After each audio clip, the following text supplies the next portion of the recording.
From the WYLN studios in Hazleton, Pennsylvania, WYLN Evening Edition at 5:30 starts right now. Good evening. It's Thursday, November 12th, 2015. I'm Ann Gownley. State police have filed attempted homicide charges against a Salem Township man who fired a, quote, volley of bullets at Berwick police on Monday afternoon.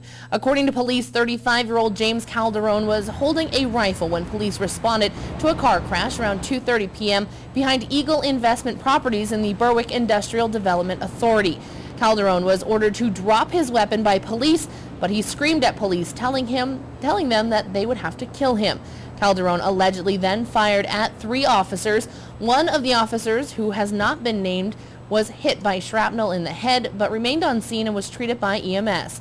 Police then fired multiple shots at him, shooting him in the torso and legs. He was treated at Geisinger Medical Center in Danville and will be arraigned on the attempted homicide charge and multiple counts of aggravated assault and recklessly endangering another person when his health improves. Wilkes-Barre police are investigating a robbery and stabbing at Kirby Park last night. City police say a man says he was walking in the park when he was approached by 2 men. One of them asked him for money and the victim refused, but he reached for his wallet anyway. When he dropped it, one of the assailants stabbed him in the right thigh, grabbed his wallet from the ground, and the 2 took off. One suspect is a black male, 5 feet 11 inches tall, medium build, and at the time he was wearing an orange hooded sweatshirt and black pants. The other suspect is a white male, 5 feet 11 inches tall, with a medium build and was wearing a gray hooded sweatshirt. According to police, the stab wound was not believed to be life-threatening. Anyone with information on this incident is asked to call police in Wilkes-Barre at 570-826-8106 or dial 911. A Schuylkill County man has been accused of stealing over $400,000 from his former employer over an 8-year period. State police at Frackville have charged 62-year-old Mark Kenneth Wolf of Frackville of felony charges of theft and forgery. During the investigation, Wolf was found to have taken in excess of $400,000 from the coal company by various methods, including check fraud and forgery. Wolf was arraigned on the charges on Tuesday. He was released on $100,000 unsecured bail. A preliminary hearing is scheduled for November 25th. Residents in Klein Township will not see a tax increase in 2016. This week, the Board of Supervisors voted unanimously to approve a tentative budget for the new year that keeps property taxes at 10.8 mils. Supervisor and Chairman Dale Wessner said the 2016 budget is looking very good and they will have about $2,500 carrying over from this year. The board will be looking into giving part-time police officers a pay raise ranging from 6% to 11%. And the budget includes money for the streets department to purchase a new commercial lawnmower and an F-550 plow truck. Supervisors voted to sell a 1981 plow truck and the attachments in order to buy a replacement truck and equipment. The budget will be on display for the next 30 days in Klein Township for those who are interested. The bill that eliminates school property taxes is getting a floor vote in the state Senate next week. The legislation is Senate Bill 76. Local State Senator David Argel is the primary sponsor of it. Local state senators Johnny Dechek and Lisa Baker are co-sponsors. The bill eliminates school property taxes in all 500 school districts. County and municipal taxes are not affected.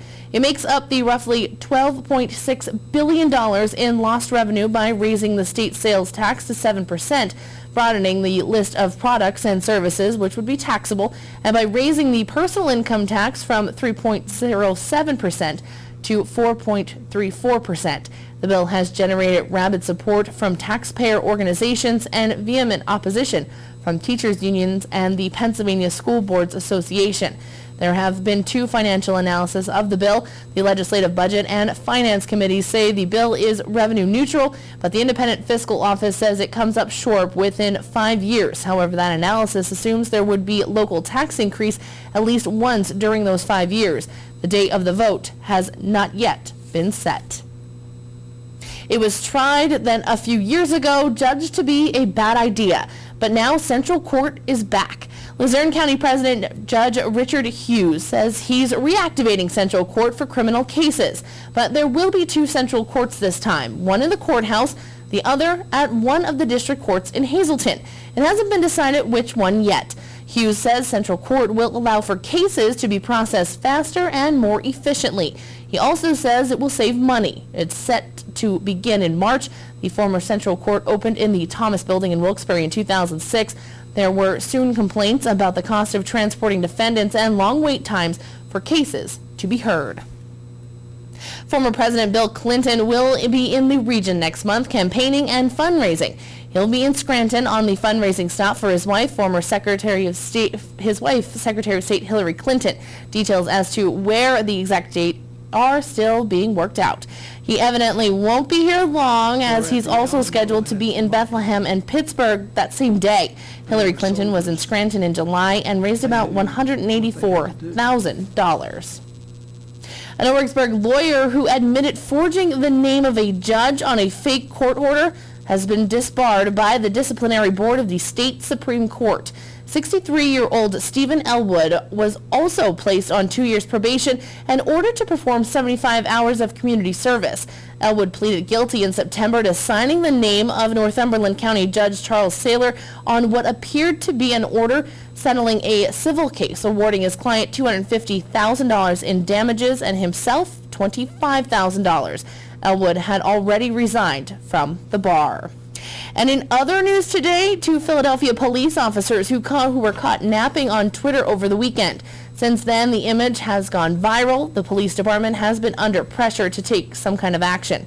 It's now announced it will discipline the 2 police officers in the photo, but it won't publicly identify who they were.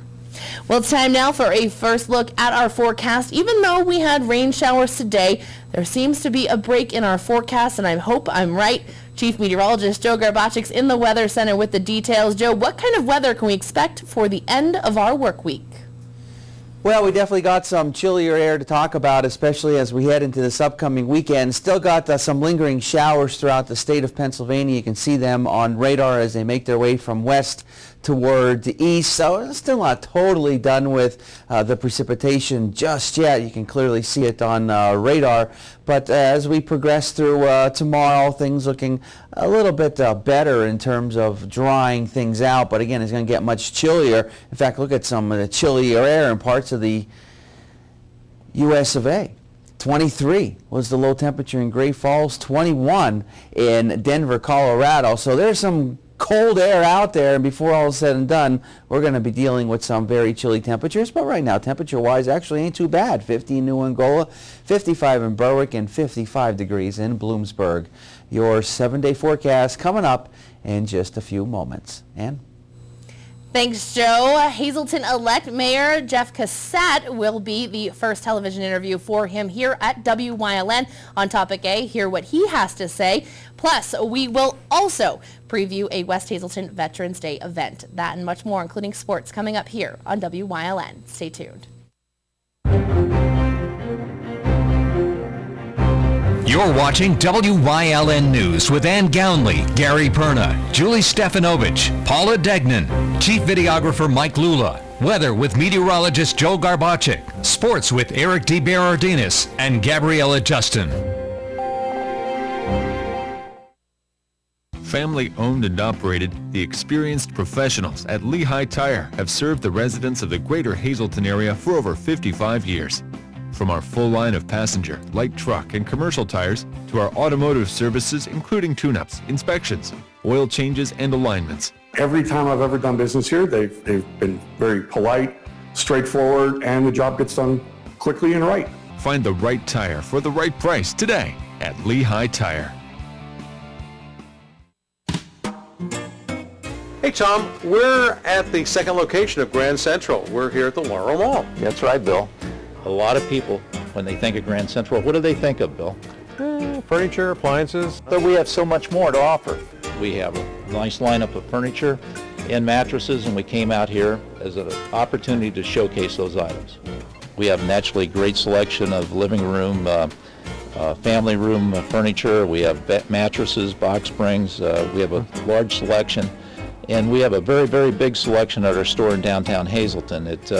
We have like 30,000 square feet. It's actually the largest a total home furnishing store in northeastern Pennsylvania. And you also have sales and service for Dyson. That is correct. We offer that, sales and service, plus we offer a lot more. Grand Central at the Grand Central Plaza in downtown Hazleton and at the Laurel Mall.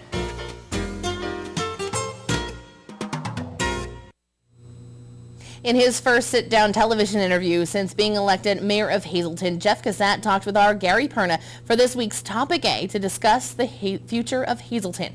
Cassat told Perna about what he wants to do to move the city forward and make it a better place to live and work. Here is a small part of this week's show. And Jeff, something you had said during your campaign, and you're still saying today, you will still attend council meetings as the mayor. So when there's questions or problems coming up, you'll be there to answer them. Yeah, yes, I intend to be at all city council meetings to meet with the public. It's a way to find out what needs to come up, and it'll actually stop the progress.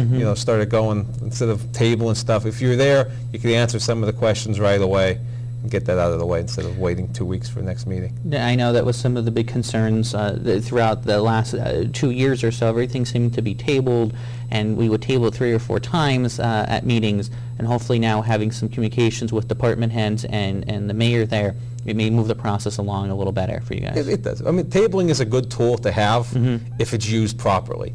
If something comes up and you need to table it to get some more information, it's a great tool at your disposal. It's bad when you table something just not to make a vote on it. Right. If you table something and you never take it off the table, it's the same as voting no. So in a way it's good, and in a way it's bad. The show will air for the first time Friday at 5 p.m. and again at 7:30 on Friday night, along with many other times throughout the weekend and into next week. You can also find the show on WYLN TV's YouTube page. Well, this weekend, veterans from the West Hazleton area will be honored at a special banquet held by the West Hazleton Improvement Club. The event will take place this Sunday, November 15th at Capriati's in McAdoo. WYLN spoke with the chairman of the committee about this weekend's honorees. At the dinner, we honor the honorees from the World War II era by giving them a plaque, and then we talk about them for a while. We've gone out to interview them, and so we might speak about each of the veterans for about five minutes or so. And at the banquet, their family is there. We have their family as part of our guests, and they really enjoy the evening. Every year we've had it, and quite frankly, some of the veterans have never talked about their experiences before. So when we go out to interview them, it's really eye-opening to even members of their own family, because a lot of these guys are just quiet about what happened to them in World War II. They were the greatest generation, and they were the people that came back here and just went back about doing their work, going to their jobs, going to school, and continuing on with their life. They really are the best generation we've ever had. The 8 people that we're honoring this year are Maurice McAndrews, John Chavinsky, Madeline Leth, Joe Ossifat, Ray Petrushka, George Skiba, Elmer Soul, and Charlie Gennaro. This is the 11th year for the awards banquet, and in the past they've honored 137 veterans. Special guests at this year's banquet are United States Army Colonel Jim Casarella and State Representative Tara Toohill. Ritt said if you know someone that should be honored for their service in World War II, call the West Hazleton Improvement Club at 570-359-3033 or 570-384-0100. Coming up next, Chief Meteorologist Joe Garbaczyk is back with a full look at our forecast, plus information on how you can get your tickets now for this year's Sounds of the Season concert at the Alice C. Wiltsey Performing Arts Center. Stay tuned, that and much more coming up here on WYLN.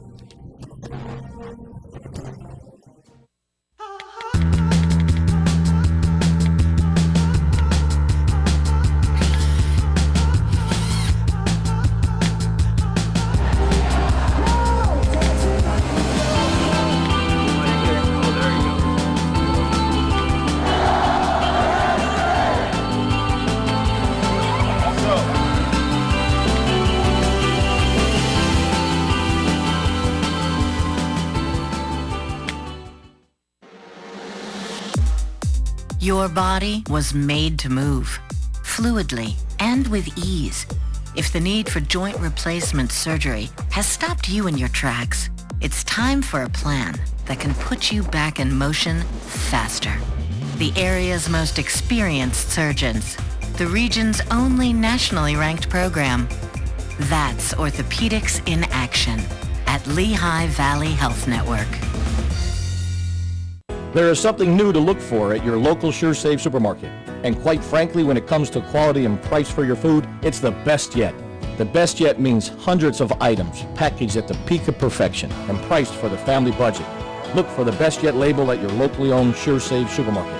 When you see it, be assured of the great taste at a great price whenever you need it. From canned to fresh to frozen, for quality products at a better price, the best yet, now at your local SureSave supermarket.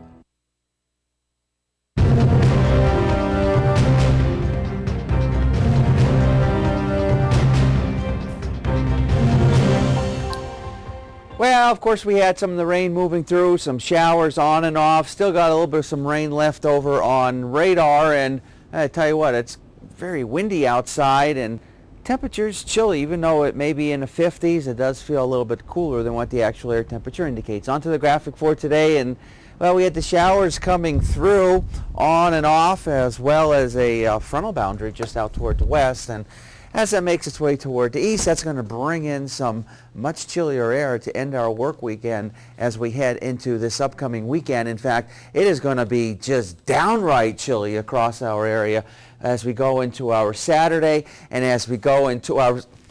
Hey, you know what? It's amazing. I forgot to take the jacket off. You know what the chroma key's all about? Doesn't take much scientist to tell you that, hey, all I got to do is take off the blue and now you can see me once again. You never know what you're going to see with weather, so we'll just toss this aside and get to the weather.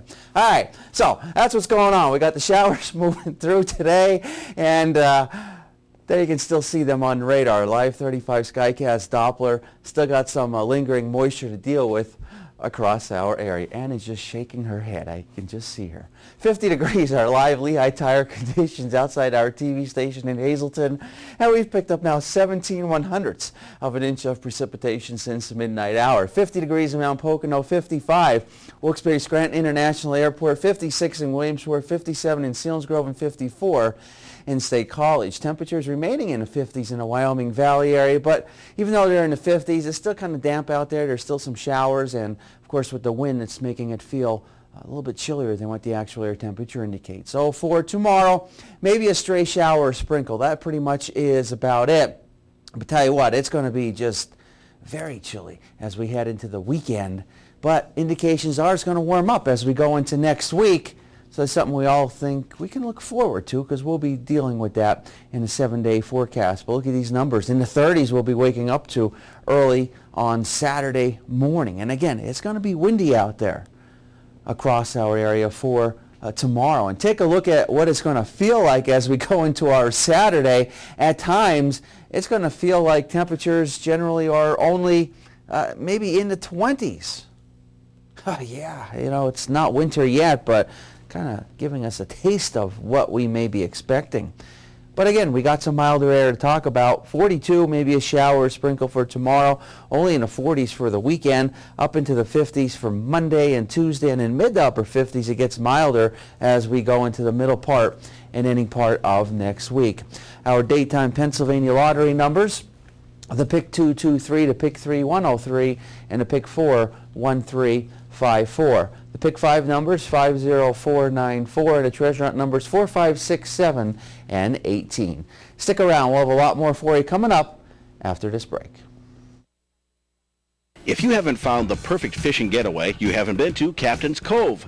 Located on Henderson Harbor in upstate New York, Captain's Cove offers a variety of accommodations to please just about anyone. The motel, also located on the harbor, offers a magnificent view. Enjoy free morning coffee, air-conditioned rooms, cable TV, and HBO. The cottage can accommodate up to 8 people with 3 bedrooms, a complete kitchen, washer-dryer, 2 full baths, air conditioning, an outside grill, and picnic table. Call us today for rates and information at 1-800-824-FISH. Tickets are now on sale for the annual Sounds of the Season concert at the Alice C. Wiltsey Performing Arts Center in Hazleton. Ring in the holidays with performances by the Hazleton Philharmonic Orchestra under the direction of Robert Lagana and the Freeland Community Choir under the direction of Jackie Wetzel. The audience will be invited to join in the singing of traditional holiday music along with full orchestra and chorus. Advance tickets are $10 for adults and $5 for children. Sounds of the Season is brought to you by these businesses. This week on Topic A, I'm joined by Mayor-elect Jeff Cassat in his first television interview since being elected. We're going to talk about his goals for the city and what he wants to do to move it forward. This week on Topic A, only on WYLN.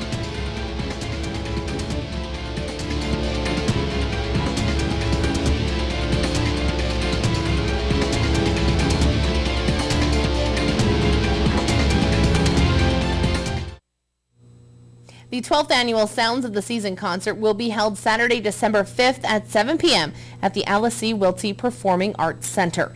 This year's performance will feature the Hazleton Philharmonic Orchestra under the direction of Bob Lagana and the Freeland Community Choir under the direction of Jackie Wetzel.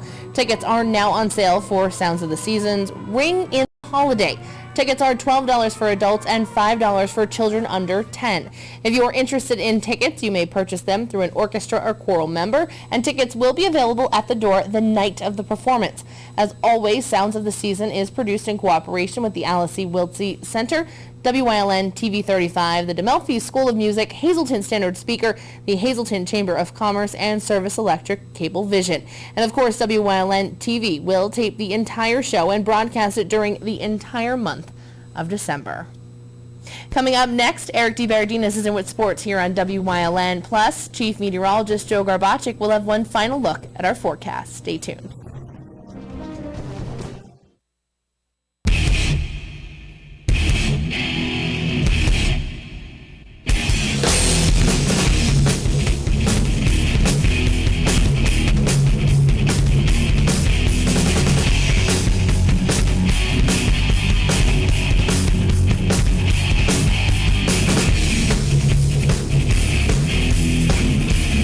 Watch Off the Beaten Path on WYLN TV 35 and discover the Pennsylvania you never knew existed.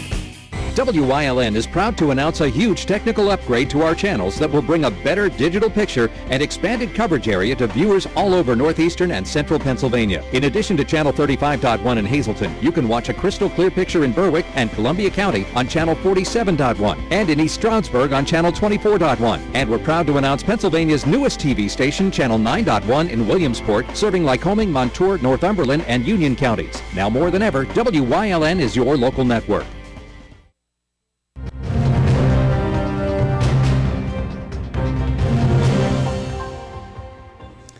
The Friday night postseason lights turned on tomorrow. North Schuylkill football with quite the different year compared to an unbeaten 2014 regular season. But all that matters now is that they are back in the district playoffs and have a chance to finish what they started a few seasons ago. It means a lot, and particularly means a lot to our players. They worked extremely hard. You know, we had to battle through injuries, and you know, they did a great job of sticking together and making it to this point right now. I think we approach, you know, every week the same. We know if we're going to make an extra game that we have to win Friday. On Friday, the Spartans will face top seed Notre Dame Green Pond. The Crusaders, also much different from last year. They went winless in 2014, but are now 9-1 after receiving an influx of transfer talent from Pius X. Offensively, you know, they're going to throw the ball, and they also run the ball just as well, too. So, you know, they're a very high-skilled football team. You know, we have to try to slow them down and just know that they're going to make plays. And just, you know, I keep saying stay focused throughout the game and, you know, make sure we capitalize and take opportunities when we have them. A Wyoming Valley Conference boys soccer team hadn't won a game in the state playoffs since 2006. Well, that was until yesterday. In the Class A bracket, Wyoming Seminary taking on Millville, who the Blue Knights beat at the beginning of the season. First half, bend it like Kim. Michael Kim with a beauty from 20 yards out, and Seminary takes a 1-0 lead into the half. Then, Mike Kim, fancy footwork, Millville goalie indecisive, and Kim finds Twine again. Under a minute to go now, Quakers fighting, and that's an own goal. But Seminary holds on for a 2-1 victory, snapping that streak for Wyoming Valley Conference teams and advancing to Saturday's quarters. In girls soccer action, Coughlin battling Midwest in another game that was postponed from Tuesday. In the first half, both teams with early chances off free kicks. Mustangs go wide there. Then in the 5th minute, Emma Sukowaski with a boot for Coughlin, but a leaping deflection in net. This right here, the best opportunity in the first 40, initial shot blocked.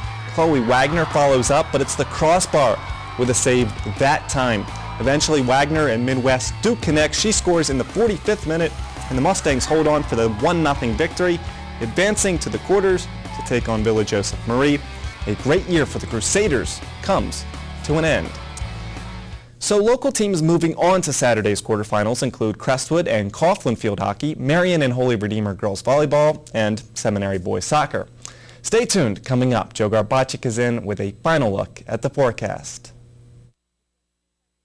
For over 25 years, Whitetail Preserve Shooting Range, 118 Boulevard Road, Bloomsburg, has provided professionally designed skeet, trap, and sporting clay fields. All stations are handicapped accessible with resident NRA certified shooting instructors on site. There are packages available to fit anyone's budget, restaurant and catering on site. Our facility is also available for weddings, business meetings, bachelor and private parties. Call 570-384-2314.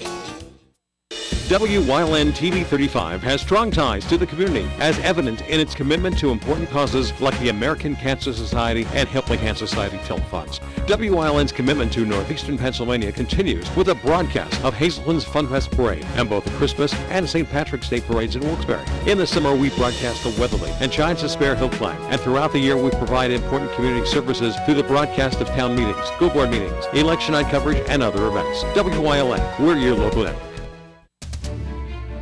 This week on Topic A, I'm joined by Mayor-elect Jeff Cassat in his first television interview since being elected. We're going to talk about his goals for the city and what he wants to do to move it forward.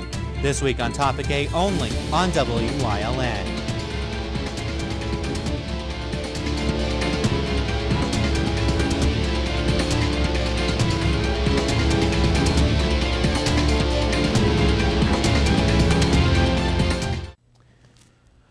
Well, we get a chance to at least dry things out a little bit as we head into tomorrow. There is still a chance of a sprinkle or stray shower across our area, but it's going to be windy and it's going to be chilly. In fact, that chilly air is going to stay with us through this upcoming weekend.